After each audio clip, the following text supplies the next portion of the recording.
Salam sejahtera, berjumpa kembali dalam One Minute Gospel. Celebrate the beauty of the gospel. Di dalam Roma 10 ayat yang keempat dikatakan, sebab Kristus adalah kegenapan hukum Taurat, sehingga kebenaran diperoleh tiap-tiap orang yang percaya. Ada seorang pribadi yang menggenapi hukum Taurat, yaitu pribadi itu bernama Yesus Kristus. Di dalam Roma 10 ayat yang kelima, di dalam terjemahan firman Allah yang hidup itu dikatakan begini. Karena Musa menulis bahwa seseorang baru dapat diselamatkan jika ia benar-benar sempurna dan dapat bertahan terhadap cobaan seumur hidupnya serta tidak pernah berbuat dosa. Dan ini hanya ada di dalam pribadi Yesus Kristus Tuhan. Yang pertama adalah kita dibenarkan.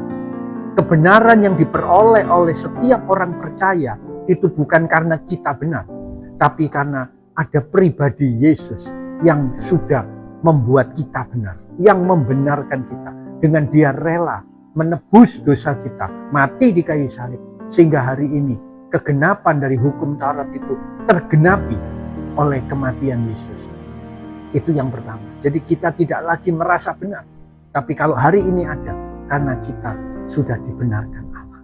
Ya, jelas di dalam Roma 3 ayat 23-24 itu jelas dikatakan bahwa semua orang berdosa, ya, dan kehilangan kemuliaan Allah, dan oleh kasih karunia saja, ya, dan oleh kasih karunia dia dibenarkan oleh karena kematian Yesus. Mari kita respon bahwa kita dibenarkan, ya. Yang kedua, kebenaran itu kita terima karena Tuhan sungguh sangat mengasihi kita. Ada belas kasihan.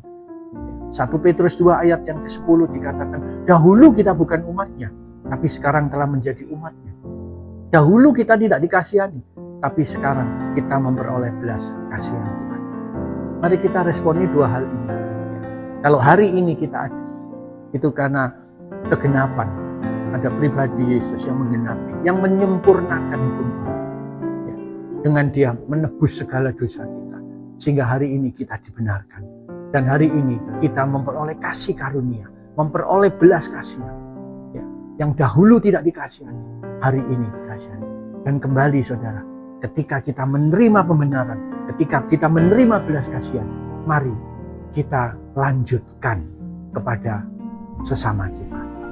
Perintah Allah bukan lagi sebuah beban, tapi menunjukkan kasih kita kepada dia dengan mengasihi sesama. Beritakan kabar baik, beritakan kabar Injil, agar setiap orang juga menerima keselamatan, menerima belas kasihan Tuhan. Tuhan Yesus memberkati. Amin.